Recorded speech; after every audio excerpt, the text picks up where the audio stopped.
គេនឹងធ្វើសង្សារបងមានរឿងច្រើនចង់ប្រាំបើស្ដាប់យើងពីភាសាបងមានหน้าที่ជុំដូចทุกคนដូចជាតារា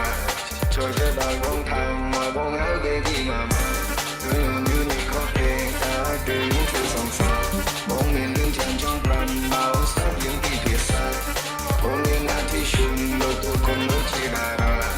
ជួយទៅដល់បងថែមមកបងហៅគេពីម៉ាម៉ាសម្រងស្រោមលែទេរនសំជាងគេនារីសម័យប្រប្រនឹងគ្នាបងបំណងចង់សុំស្នេហាស្រីរំលែកជាមួយបង